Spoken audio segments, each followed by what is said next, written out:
डॉक्टरों की निगरानी में रखा गया।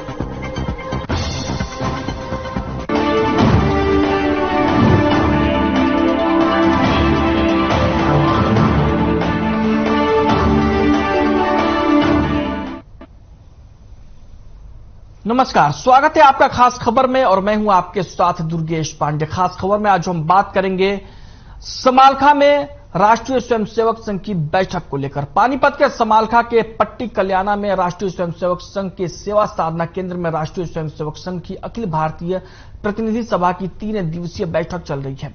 रविवार को शुरू हुए इस बैठक में कई अहम प्रस्ताव पारित किए गए। बैठक में संघ की शाखाओं को बढ़ाने, समाज तोड़ने वाली ताकतों को नाकाम करने, महिलाओं को सीधे शाखा से जोड़ने जैसे मुद्दों पर अहम प्रस्ताव पारित हुए। संघ के मंथन में सामाजिक समरसता, धार्मिक सद्भाव और महिलाओं की संघ के कार्यों में एंट्री को लेकर चर्चा की गई। संघ की सबसे बड़ी गवर्निंग बॉडी की मीटिंग में संघ प्रमुख मोहन भागवत समेत संघ से जुड़े सभी संगठनों के 1400 से अधिक पदाधिकारी शामिल हुए। वहीं संगठन की गतिविधियों के पूरे साल भर का लेखा जोखा रखने के साथ ही अगले 1 साल के प्लान पर भी चर्चा की गई। वहीं प्रदेश के मुख्यमंत्री मनोहर लाल भी सोमवार शाम को समालखा के पट्टी कल्याणा गांव स्थित सेवा साधना केंद्र में पहुंचे। इससे पूर्व पॉइंट इंजीनियरिंग कॉलेज में हेलीपैड पर पहुंचने पर पानीपत ग्रामीण विधायक महिपाल झांझा, पानीपत शहरी विधायक प्रमोद विजय, बीजेपी जिलाध्यक्ष डॉक्टर अर्चना गुप्ता ने सीएम का स्वागत किया। वहीं जिला प्रशासन की ओर से उपायुक्त सुशील सारवान ने मुख्यमंत्री मनोहर लाल का स्वागत किया। वहीं मुख्यमंत्री लगभग 2.5 घंटे तक आरएसएस केंद्र में रहे।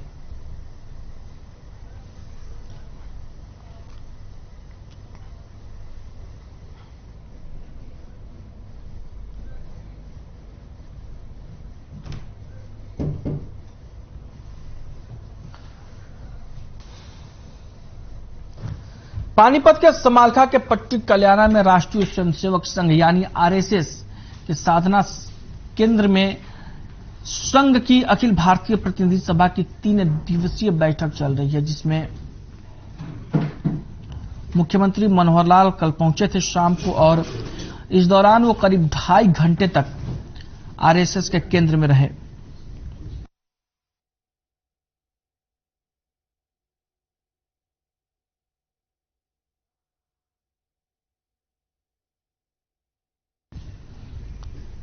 वहीं इस दौरान संघ की मीटिंग में कई अहम प्रस्ताव पारित किए गए, जिसमें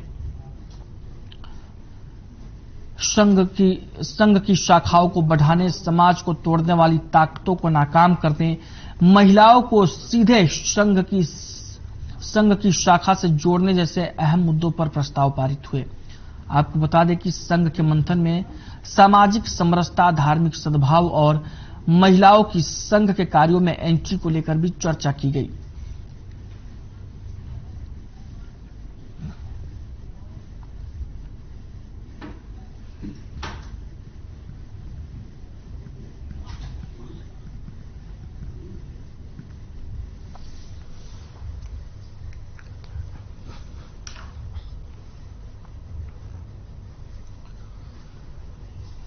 समालखा में राष्ट्रीय स्वयंसेवक संघ की बैठक चल रही है। रविवार को यह बैठक शुरू हुई थी और इसमें कई अहम मुद्दों पर चर्चा हुई। संघ के तमाम कार्यों को लेकर इसमें चर्चा की गई। वहीं मुख्यमंत्री मनोहर लाल भी कल शाम को यानी सोमवार शाम को संघ की मीटिंग में पहुंचे थे और वहां करीब 2.5 घंटे तक मुख्यमंत्री मनोहर लाल संघ के साधना केंद्र में रहे, जहां पर आरएसएस चीफ मोहन भागवत भी मौजूद हैं पिछले कई दिनों से। और आपको बता दें कि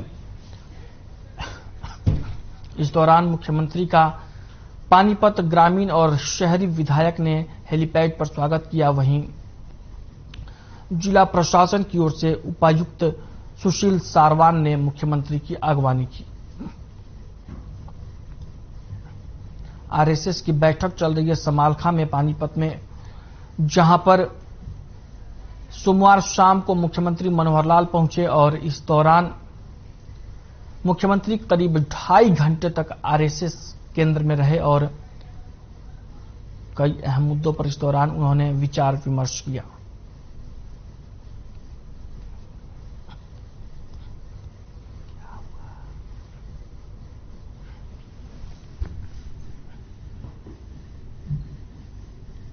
बैठक में संघ की शाखाओं को बढ़ाने, समाज तोड़ने वाली ताकतों को नाकाम करने, महिलाओं को सीधे शाखा से जोड़ने समेत कई अहम मुद्दों पर प्रस्ताव पारित हुए। संघ के मंथन में सामाजिक समरसता, धार्मिक सद्भाव और महिलाओं की संघ के कार्यों में एंट्री को लेकर भी चर्चा की गई। संघ की सबसे बड़ी गवर्निंग बॉडी की मीटिंग में संघ प्रमुख मोहन भागवत समेत संघ से जुड़े सभी संगठनों के 1400 से अधिक पदाधिकारी शामिल हो रहे हैं, जहां संगठन की पूरी गतिविधियों के पूरे साल भर का लेखा जोखा रखने के साथ ही अगले 1 साल के प्लान पर चर्चा जारी है। मुख्यमंत्री मनोहर लाल पहुंचे थे समालखा में, जहां पर आरएसएस का मंथन चल रहा है, राष्ट्रीय स्वयंसेवक संघ का मंथन चल रहा है और मुख्यमंत्री मनोहर लाल सोमवार शाम को वहां मंथन में शामिल होने के लिए पहुंचे थे।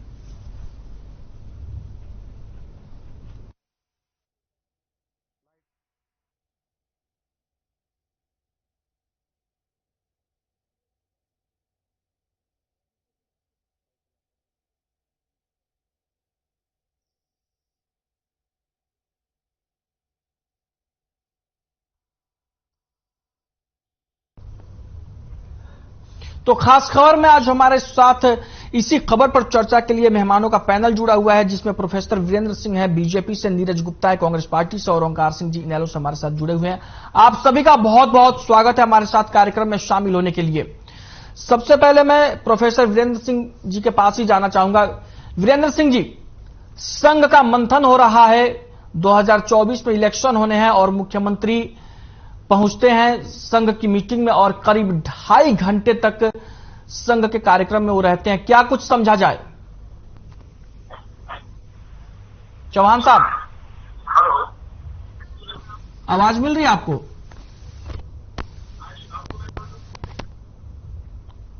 प्रोफेसर वीरेंद्र सिंह जी, आवाज मिल रही है आपको? आपको मेरा ऑडियो मिल रहा है कि नहीं, ये बताएं। मैं तो आपको सुन पा रहा हूं जी।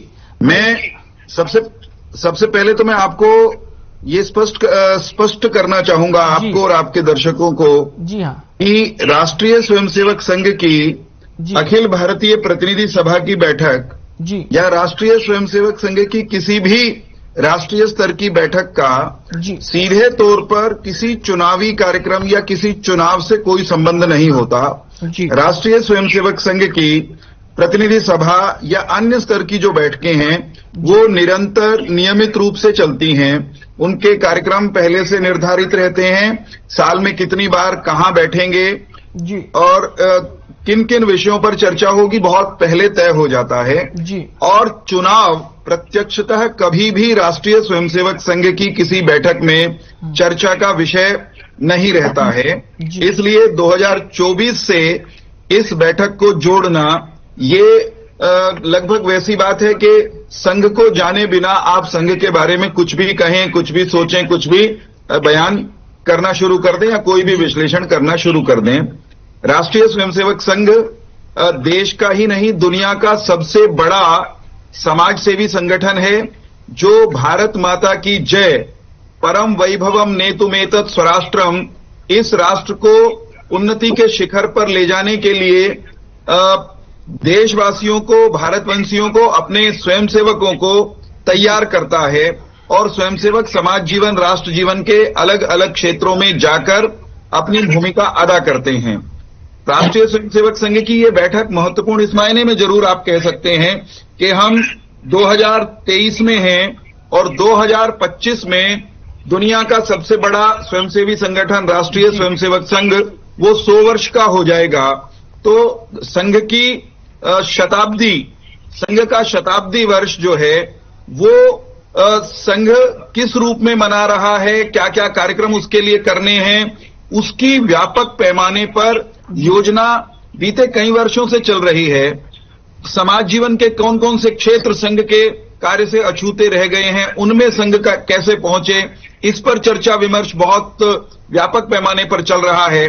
और जब कोई संगठन 100 साल का हो जाता है तो ये भी मंथन करना होता है कि हम कहां से चले थे, 100 साल में हमने अपने लक्ष्य, अपने उद्देश्य को कितना पा लिया और आने वाले समय में किस स्वरूप में हम राष्ट्र कार्य को राष्ट्र के लिए जो हमारी साधना चल रही है परम वैभव के मार्ग की, उसमें क्या क्या बदलाव, परिवर्तन, संशोधन करने की आवश्यकता है, ये सारे विषय इस बैठक में आ रहे हैं। ठीक है, ठीक है।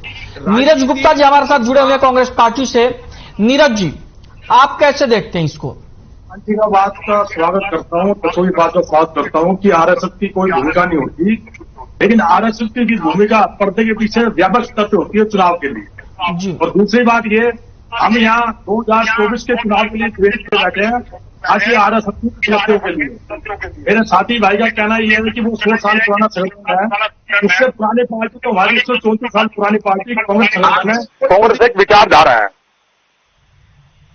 नहीं तो सर आप आरएसएस का गुणगान कर रहे हो, 100 साल पुराना संगठन है, तो मैं भी आपको अपनी पार्टी के बारे में बताना चाहता हूं। हमारी यहाँ डिबेट 2024 के इलेक्शन के लिए, ना कि आरएसएस की उपलब्धियों के लिए है। मैं आपको ब्रीफ करना चाहता हूं। नहीं, मैं कोई परेशान नहीं, परेशान तो आप होंगे 2024 में। प्रोफेसर वीरेंद्र सिंह जी, देखो कांग्रेस तो हमेशा चुनावी इलेक्शन मोड में है। नीरज जी को बोल लेने दीजिए प्लीज। आज आप इलेक्शन करा ले तब भी हमें परेशानी नहीं, 2024 में हरियाणा में इलेक्शन करा हुआ। प्रोफेसर वीरेंद्र सिंह जी, आपके पास आता हूं, फिर से जवाब दीजिएगा आप नीरज जी को। नीरज जी को कंप्लीट कर लेने दीजिए प्लीज। तो भाई साहब एंकर क्या कर रहे हैं, तो मैं अपनी बात कर रहा हूँ। मैं आपके बीच बोला क्या? आप अपनी बात है वीरेंद्र जी, आपके पास आता हूँ, फिर से आता हूँ प्लीज। आप ये मुझे बताओगे अपनी पार्टी का प्रोफेसर साहब, आता हूँ आपके पास में डिस्टर्ब किया। नीरज जी को कंप्लीट कर लेने दीजिए, ऐसे डिबेट डिटेल हो जाएगी। आप डिबेट को रोके। बैंकर साहब से रिक्वेस्ट करूंगा इनका माइक बंद किया जाए। Virendra Singh ji, debate please, detail हो जाएगी डिबेट प्लीज। हाँ, नीरज गुप्ता जी कंप्लीट करिए आप। रुकिए, एक क्षण दे मुझे। वीरेंद्र सिंह जी, आपके पास आता हूँ, आप जवाब दीजिएगा। इनेलो के पास जाऊंगा, फिर आपके पास आऊंगा, आप जवाब दीजिएगा दोनों लोगों का। एक वाक्य, केवल एक वाक्य। ठीक है, एक वाक्य नीरज जी, एक वाक्य बोल लेने दीजिए। आज चर्चा का विषय क्या है नीरज जी को बताइए जरा, ये फालतू में इधर उधर की बातें कर रहे हैं। ठीक है। वीरेंद्र सिंह जी प्लीज, आपने अपनी बातें रख दी, अब नीरज जी को अपनी बात रखने दीजिए प्लीज। नीरज जी कंप्लीट करिए। आज का विषय क्या है और मुझे भी बताइए, ये क्यों इधर उधर की बात कर रहे हैं? फिर भाई साहब आप इधर उधर की बात करो, 2024 चुनाव विषय आरएसएस की भूमिका का साथ नहीं।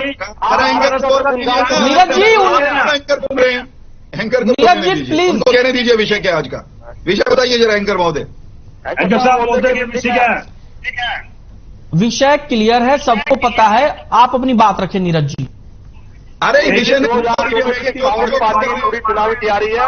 यह चुनाव आज हो जाए, 1 साल हो जाए, कांग्रेस हमेशा इलेक्शन मोड में रहती है। हमें चुनाव से कोई डर नहीं है। हरियाणा में कांग्रेस की सरकार बनेगी, चाहे आज इलेक्शन करा लो, चाहे अगले साल करा लो, हमें कोई दिक्कत नहीं। हमारा संगठन पूरी तरह से तैयार है और कांग्रेस सरकार बनेगी। कांग्रेस सरकार को हरियाणा में कोई रोक नहीं सकता। मेरा आपसे भी निवेदन है, जो ये दावे करते हैं पिछले साल भी कर रहे थे 75 पार जाएंगे, 75 पार जाएंगे, मैं आपसे वादा करता हूँ हम 70 पार जाएंगे अपनी बार। ओंकार सिंह जी, आप किस तरीके से देखते हैं इसको, पूरे घटनाक्रम को?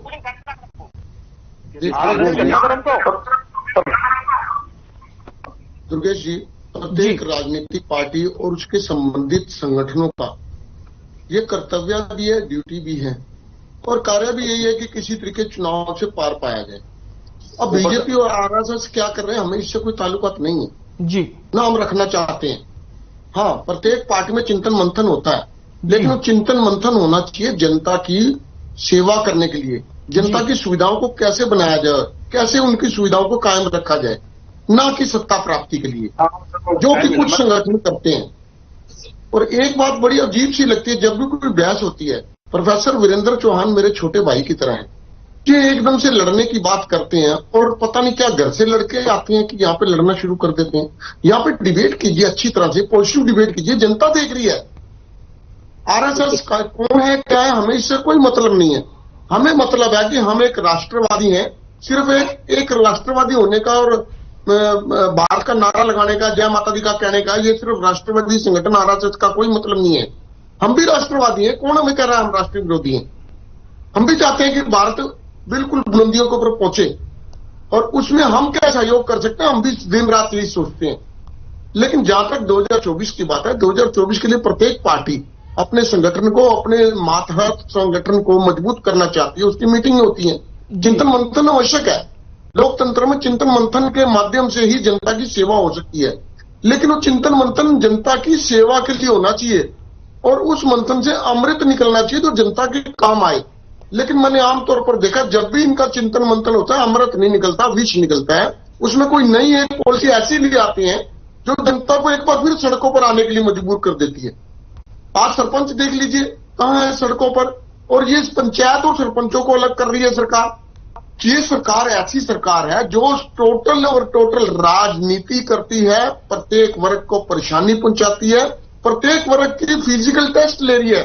आप देखिए किसानों का फिजिकल टेस्ट लिया, डंडे लगाए उनके, मेडिकल छात्रों का लिया, कर्मचारियों का लिया, टीचरों का लिया, ओपीएस पेंशन वालों का लिया, और अब तो हद ही होगी इन्होंने जनता के चुने हुए नुमाइंदों सरपंचों के ऊपर लाठीचार्ज कर दिया। ये लाठीचार्ज चिंतन मंथन ये तो जितना मर्जी कर ले, लेकिन मैं एक बात कह के अपनी बात समाप्त करूंगा। जनता चिंतन मंथन कर चुकी है और इनका इलाज जनता ने क्या करना वो देख चुकी है जनता, और करने के लिए तैयार बैठी है। जब भी इलेक्शन होगा इनका इलाज प्रॉपर कर दिया जाए। ठीक है, प्रोफेसर वीरेंद्र सिंह चौहान जी जवाब दीजिए। नहीं, जवाब किस चीज का देना, जरा सवाल पूछिए ना आप। आपका विषय क्या था, आप किस पर बात करना चाहते थे? इनको मेरे संघ की बात करने से परेशानी हो गई, इनको पेट में दर्द हो गया। कोई परेशानी किसी को नहीं होगी। संघ आपकी मात्र आपकी पार्टी की मात्र संस्था है। संघ के यहाँ आप मुख्यमंत्री भी संघ के स्वयंसेवक रहे हैं, प्रधानमंत्री भी रहे हैं। आप अपनी बात रखिए, सब अपनी बात रख रहे हैं, परेशानी किसी को क्यों? अरे आपके सामने है ना, राष्ट्रीय स्वयंसेवक संघ की अखिल भारतीय प्रतिनिधि सभा की बैठक हरियाणा में हो रही है। आपने वो विषय रखा चर्चा का, और कांग्रेस के प्रवक्ता अपने नेता राहुल गांधी की तरह उबल पड़े, परेशान हो उठे। इसको क्या कहेंगे? ये इनकी बेचैनी, ये जो इनकी भीतर की विकलता है वो सामने आ जाती है। जी आज जो आपने चर्चा रखी, आपने कहा कि इस बैठक का जो हमारी समालखा में हो रही है इसको 24 की तैयारियों से जोड़कर आपने रखा। जी हाँ, आपने कहा कि इसको 24 की तैयारियों से जोड़कर देखा जाना चाहिए। मैंने साफ किया है, मैं दोबारा दोहराता हूं कि राष्ट्रीय स्वयंसेवक संघ की अखिल भारतीय प्रतिनिधि सभा की बैठक का जी चुनावी तैयारी, चाहे वो 24 की हरियाणा की हो चाहे केंद्र की हो, उससे कोई सीधा संबंध नहीं होता है। राष्ट्रीय स्वयंसेवक संघ अपने कार्यक्रम, अपने विस्तार की योजनाएं, अपने पिछले बीते वर्ष में संगठन का विस्तार कहां हुआ, कितना हुआ, कहां आगे बढ़े, कहां कम रह गए, उस सब का लेखा जोखा उस पर चर्चा करता है और आने वाले एक वर्ष की संगठनात्मक तैयारियां, संगठनात्मक योजनाएं और कार्यक्रम इस बैठक में बनाता है। वही काम कर रहा है। मैं फिर से दोहराऊंगा, राष्ट्रीय स्वयंसेवक संघ वीरेंद्र चौहान देश और एक मिनट, हाँ, आप भी इस बात को जरूर स्वीकार करेंगे कि जहां संघ मजबूत है वहां बीजेपी मजबूत है। संघ की जड़ें जहां भी मजबूत हैं वहां बीजेपी ऑटोमेटिक मजबूत होती है। इसको तो आप मानेंगे ही। तो संघ को अलग करके नहीं देखा जा सकता है मेरे हिसाब से। देखिए, आपको समझना पड़ेगा, राष्ट्रीय स्वयंसेवक संघ राष्ट्रोत्थान के लिए काम करता है, राष्ट्र को परम वैभव पर ले जाने के लिए काम करता है।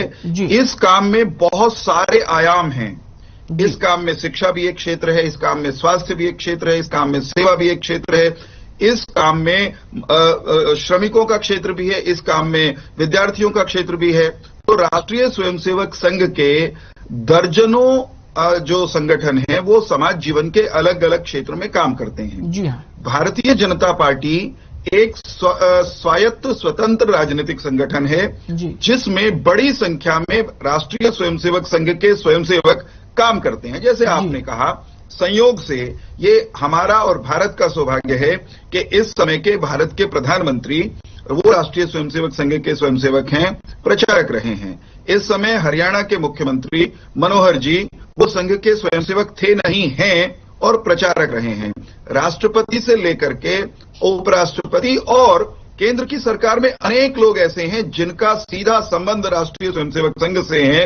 वे राष्ट्रीय स्वयंसेवक संघ में राष्ट्रवाद का प्रशिक्षण लेकर अपने संस्कारों को प्रबल करके आज राजनीतिक क्षेत्र में अपनी भूमिका का निर्वहन कर रहे हैं। ठीक है। लेकिन ऐसा बिल्कुल जरूरी नहीं है कि जहां संघ का काम बहुत मजबूत हो, बहुत विस्तृत हो, वहां उतनी ही प्रभावी भारतीय जनता पार्टी भी हो।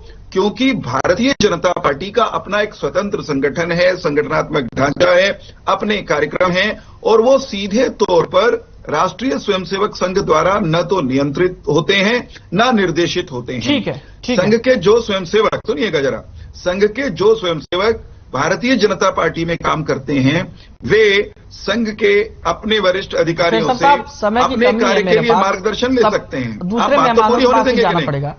मेरी बात तो पूरी होने देंगे कि नहीं? बीच में काटेंगे क्या? जल्दी 30 सेकंड में कंप्लीट करिए प्लीज।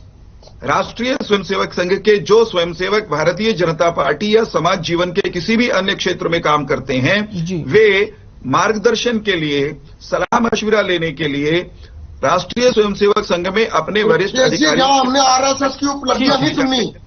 ठीक है। वो उनका, नीरज जी, वो उनकी स्वतंत्रता है, परंतु संघ राजनीति स्वयं नहीं करता है। संघ के स्वयंसेवक निश्चित तौर पर जहां आवश्यकता होती है राजनीति भी करते हैं, समाज जीवन का काम भी करते हैं। नीरज जी, आपको क्या परेशानी है? अगर संघ की बैठक हो रही है उसमें मुख्यमंत्री जाए, सलाह ले, तो क्या दिक्कत है?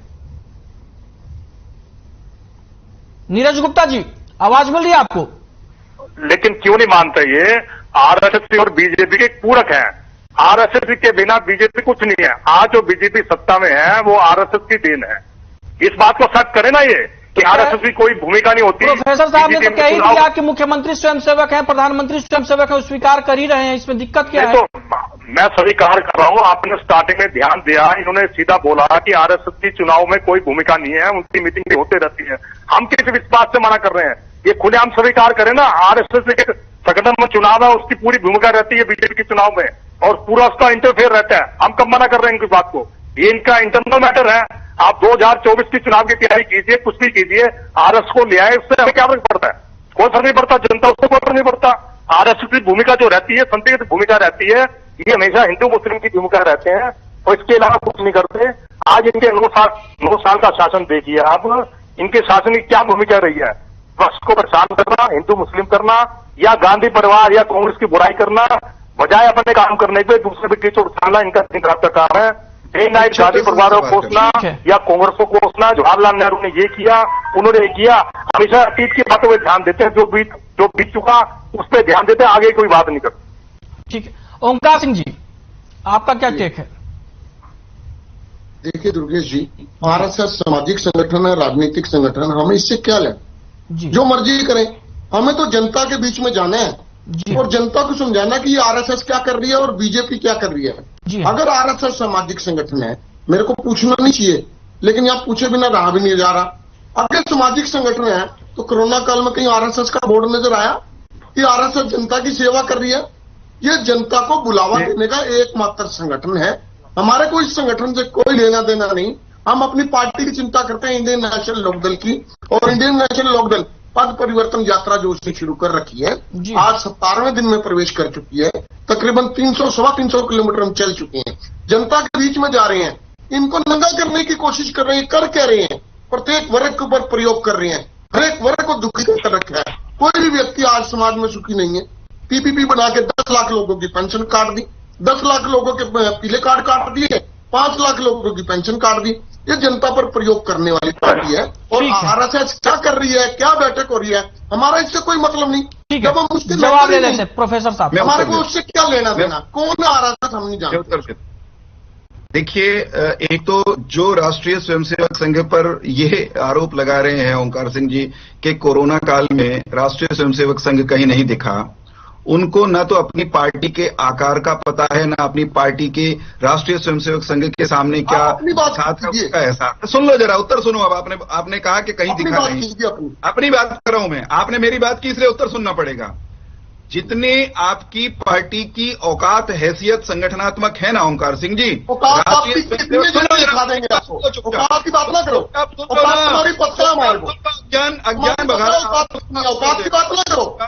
अज्ञान अज्ञान जो बघारा है उसकी बात ना करो। अरे रुको प्रोफेसर वीरेंद्र सिंह जी, रोकना चाहूंगा आपको, माफी के साथ समय की कमी है हमारे पास। ओंकार सिंह जी, आपको भी रोकना चाहूंगा, नीरज गुप्ता आपको भी रोकना चाहूंगा। आप सभी हमारे साथ कार्यक्रम में शामिल हुए, आपने अपना बहुमूल्य समय दिया, इसके लिए ओंकार सिंह जी आपका भी बहुत बहुत शुक्रिया। प्रोफेसर वीरेंद्र सिंह चौहान जी आपका बहुत बहुत शुक्रिया। नीरज गुप्ता जी आपका बहुत बहुत शुक्रिया। तो खास खबर में फिलहाल के लिए इतना ही, मुझे दीजिए इजाजत, नमस्कार।